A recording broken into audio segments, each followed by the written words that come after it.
السلام علیکم ورحمۃ اللہ وبرکاتہ۔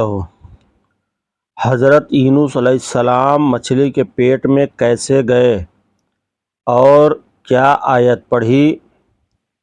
کتنے دنوں بعد باہر آئے؟ دوستو، آج ہم حضرت یونس علیہ السلام کے بارے میں اس ویڈیو کے ذریعے بات کریں گے، اور اگر ویڈیو اچھی لگے تو چینل کو سبسکرائب کر لیں تاکہ میرا ویڈیو ترنت سب سے پہلے آپ تک پہنچے، اور ویڈیو کو پورا سنیں اور پڑھیں بھی۔ تو چلیے شروع کرتے ہیں۔ حضرت یونس علیہ السلام اللہ کے نبی تھے۔ آپ کے نام پر قرآن پاک میں پوری ایک سورہ ہے جس کا نام ہے سورہ یونس ہے۔ آپ کا نام بھی یونس ہے اور آپ کے والد کا نام متا بن سبتہ ہے، اور آپ حضرت ابراہیم علیہ السلام کی نسل سے تھے۔ بہت سے حضرات نے ان کی والدہ کا نام بتایا ہے، جیسا کہ ابن کثیر نے فرمایا ہے کہ اس صورت میں ان کی نسبت ماں کی طرف ہوگی، جیسے حضرت عیسیٰ علیہ السلام کی نسبت ان کی والدہ حضرت مریم کی طرف ہے۔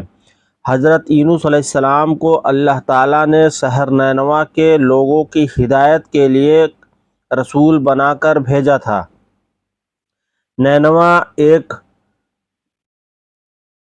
نینوا یہ ایک بہت بڑا شہر تھا۔ یہاں کے لوگ اللہ کی نافرمانی اور کفر و شرک کیا کرتے تھے۔ حضرت یونس علیہ السلام نے ان لوگوں کو ایمان لانے اور بت پرستی چھوڑنے کا حکم دیا، مگر ان لوگوں نے مکر و فریب سے اللہ کے رسول کو جھٹلا دیا اور ایمان لانے سے صاف انکار کر دیا۔ حضرت یونس علیہ السلام نے ان لوگوں کو خبر دی کہ تم لوگوں پر عنقریب اللہ کا عذاب نازل ہونے والا ہے۔ یہ سن کر شہر کے لوگوں نے آپس میں مشورہ کیا کہ یونس علیہ السلام نے کبھی جھوٹ نہیں بولا، اس لیے یہ دیکھو کہ اگر وہ رات کو شہر میں ہے تو سمجھ لو کہ کوئی عذاب نہیں آنے والا، اور اگر انہوں نے اس شہر میں رات نہیں گزاری تو یقین کر لینا کہ اللہ کا عذاب ضرور آنے والا ہوگا۔ رات کو لوگوں نے دیکھا کہ حضرت یونس علیہ السلام شہر سے باہر تشریف لے گئے، اور جیسے ہی صبح ہوئی عذاب کے آثار نظر آنے لگے۔ چاروں طرف سے کالے بادل آنے لگے اور ہر طرف سے دھواں اٹھ کر شہر پر چھا گیا۔ یہ منظر دیکھ کر شہر کے لوگوں کو یقین ہو گیا کہ عذاب آنے والا ہے۔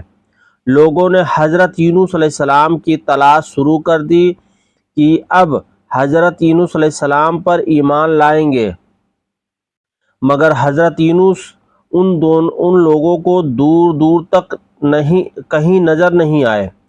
تب شہر والوں کو اور زیادہ خطرہ اور ڈر لگنے لگا، اور تب شہر کے تمام لوگ خدا کے خوف سے ڈر کر کانپ اٹھے، اور سب کے سب اپنی عورتوں، بچوں اور جانوروں کو اپنے ساتھ لے کر اور پھٹے پرانے کپڑے پہن کر روتے ہوئے جنگل کی طرف نکل گئے، اور رو رو کر سچے دل سے یونس علیہ السلام پر ایمان لانے کا اقرار اور اعلان کرنے لگے۔ شوہر بیوی سے، ماں بچوں سے الگ ہو کر سب کے سب توبہ استغفار کرنے لگے، اور دربار الہی میں گڑ گڑا کر رونے لگے اور توبہ کرنا شروع کر دی۔ جو ظلم آپس میں کیے تھے ایک دوسرے کو معاف کر دیے، اور جتنی حق تلفی کی تھی سب کے سب آپس میں معاف کر دی، اور سچی توبہ کر کے اللہ سے یہ عہد کر لیا کہ یونس علیہ السلام کو یونس علیہ السلام جو خدا کا پیغام لائے ہیں، ہم ان پر سچے دل سے ایمان لاتے ہیں۔ پھر اللہ تعالیٰ کو شہر والوں کی بے قراری اور اس طرح سے توبہ کرنے پر رحم آ گیا اور عذاب اٹھا لیا، اور عذاب کے جتنے بھی آثار ظاہر ہوئے تھے وہ سب ہٹا دیے، اور تمام لوگ پھر سے شہر میں آ کر امن اور چین کے ساتھ رہنے لگے۔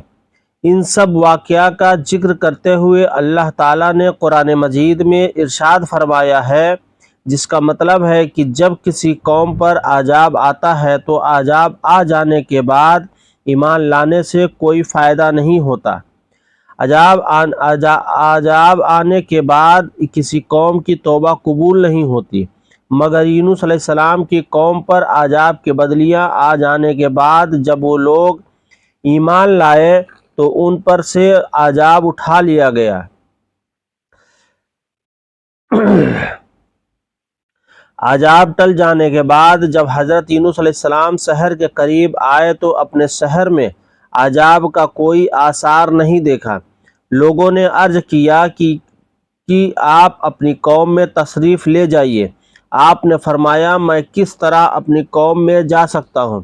میں تو ان لوگوں کو عذاب کی خبر دے کر شہر سے نکل گیا تھا، مگر عذاب نہیں آیا تو اب وہ لوگ مجھے جھوٹا سمجھ کر مجھ کو قتل کر دیں گے، کیونکہ ان لوگوں کی روایت تھی کہ جو کوئی جھوٹی گواہی دیتا یا جو کوئی جھوٹی بات کہتا اور اگر وہ سچ ثابت نہ ہوتی تو اس کو قتل کر دیا جاتا ہے۔ حضرت یونس علیہ السلام یہ بات فرما کر غصے میں شہر سے پلٹ آئے اور ایک کشتی میں سوار ہو گئے۔ کشتی روانہ ہو کر جب سمندر کے بیچ میں پہنچی تو ٹھہر گئی۔ نہ تو کشتی آگے بڑھتی اور نہ ہی پیچھے جاتی۔ کشتی والوں نے اعلان کر دیا، ہماری کشتی میں کوئی ظالم گنہگار یا بھاگا ہوا غلام سوار ہے، اسی لیے یہ کشتی آگے نہیں بڑھ رہی۔ وہ شخص جو بھی ہو وہ سامنے آئے اور خود کو ظاہر کر دے تاکہ اس کی وجہ سے سب پر مصیبت نہ آئے۔ پھر حضرت یونس علیہ السلام بول اٹھے کہ وہ بھاگا ہوا غلام اور گنہگار میں ہوں، کیونکہ میں اپنے شہر سے نکل کر کشتی میں سوار ہونا یہ ایک خوف کی وجہ سے تھا، اللہ کے حکم سے نہیں تھا، اور اللہ کے حکم کے بغیر اس طرح شہر چھوڑنا حضرت یونس علیہ السلام کی پیغمبرانہ شان نے ایک گناہ قرار دیا، کیونکہ پیغمبر کا ہر کام اللہ کی مرضی سے ہوتا ہے، بغیر اللہ کی مرضی سے وہ کچھ نہیں کرتے۔ اس کے بعد حضرت یونس علیہ السلام نے فرمایا، مجھے دریا میں ڈال دو تو تم سب اس عذاب سے بچ جاؤ گے، مگر کشتی والے ان کی اس بات پر تیار نہ ہوئے۔ آپس میں باتیں کرنے لگے کہ حسین نوجوان ہے، یہ کبھی جھوٹ نہیں بولتا، یہ پاک دامن نوجوان ہے، یہ بے گناہ نوجوان ہے، اس کو کیسے سمندر میں ڈال سکتے ہیں؟ اس کے بعد ان لوگوں نے قرآن داجی کی جس میں یونس علیہ السلام کا نام نکلا۔ لوگوں کو اس بات پر تعجب ہوا اور کئی مرتبہ قرآن داجی کی گئی، ہر مرتبہ یونس علیہ السلام کا ہی نام آتا۔ ایک طرف قرآن داجی میں نام نکلنے پر یونس علیہ السلام کو دریا میں ڈالے جانے کا مشورہ ہو رہا تھا، دوسری طرف ایک بہت بڑی مچھلی اللہ کے حکم سے کشتی کے قریب منہ کھولے موجود تھی کہ یونس علیہ السلام کو اپنی پیٹ میں جگہ دے دے۔ آخرکار کشتی والوں نے یونس علیہ السلام کو اٹھا کر پانی میں ڈال دیا، اور اسی دوران ایک بہت بڑی مچھلی نے یونس علیہ السلام کو نگل لیا۔ حضرت یونس علیہ السلام 40 دن تک مچھلی کے پیٹ میں قید رہے، مگر اس حالات میں حضرت یونس علیہ السلام نے ایک آیت کریمہ کی تلاوت کی، لا الہ الا انت سبحانک انی کنت من الظالمین۔ یونس علیہ السلام 40 دن تک مچھلی کے پیٹ میں اس آیت کی تلاوت کرتے رہے۔ اس آیت کی برکت سے اللہ تعالیٰ نے انہیں اس اندھیری کوٹھری سے نجات دی، اور مچھلی نے کنارے پہ آ کر آپ کو اگل دیا۔ مچھلی کے پیٹ کی گرمی سے ان کے بدن پر کوئی بال نہیں بچا تھا۔ اللہ تعالیٰ نے ان کے قریب ایک درخت اگا دیا جس کے پتوں کا سایہ یونس علیہ السلام کے لیے راحت کا سبب بن گیا، اور ایک جنگلی بکری اللہ کے حکم سے صبح شام آپ کے پاس آ کر کھڑی ہوتی اور آپ اس کا دودھ پی لیتے۔ رسول اللہ صلی اللہ علیہ وسلم نے فرمایا، جب اللہ تعالیٰ نے یونس علیہ السلام کو مچھلی کے پیٹ میں ڈالا تو مچھلی کو اللہ نے حکم دیا کہ ان کو اپنے پیٹ میں رکھنا، مگر ان کے گوشت پر تیرا حق نہیں ہے، کیونکہ یہ تیری خوراک نہیں ہے۔ جب مچھلی حضرت یونس علیہ السلام کو لے کر سمندر کی انتہائی نچلی سطح میں پہنچی تو حضرت یونس علیہ السلام نے کچھ آہٹیں سنی۔ اللہ تعالیٰ نے ان پر وحی نازل کی، یہ سمندری جانوروں کی تسبیح ہے۔ اس موقع پر حضرت یونس علیہ السلام نے بھی تسبیح کی۔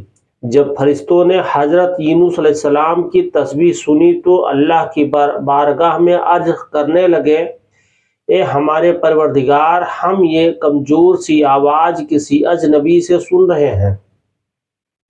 اللہ نے فرمایا، یہ میرا بندہ یونس ہے۔ فرشتوں نے عرض کیا، وہ تو نیک بندے ہیں اور ان کی طرف سے ہر رات آپ کے پاس نیک اعمال پہنچتے ہیں۔ اللہ نے فرمایا، ہاں، یہ میری بہت اچھی تسبیح کرتے ہیں۔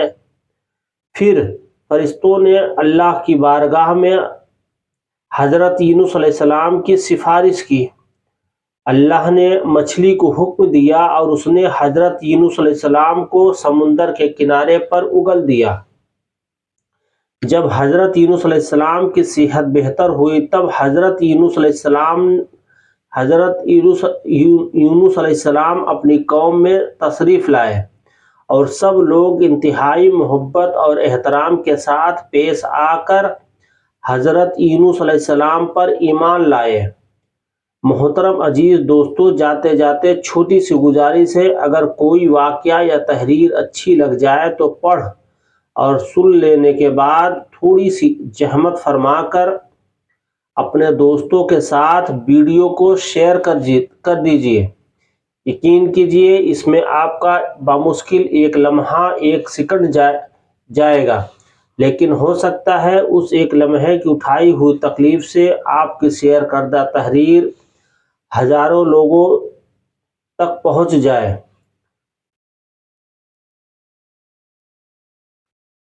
اپنا ڈھیر سارا خیال رکھیے گا اور مجھے اپنی دعاؤں میں یاد رکھیے گا۔ ناظرین، اگر آپ کو یہ ویڈیو پسند آئی ہو تو صدقہ جاریہ کی نیت سے زیادہ لوگوں تک شیئر کریں اور چینل کو سبسکرائب کریں، بیل آئیکن پر آل پہ کلک کریں۔ چینل کو ضرور سبسکرائب کریں، آنے والے وقت میں اور بھی ویڈیو انشاءاللہ آئیں گی۔ خدا حافظ۔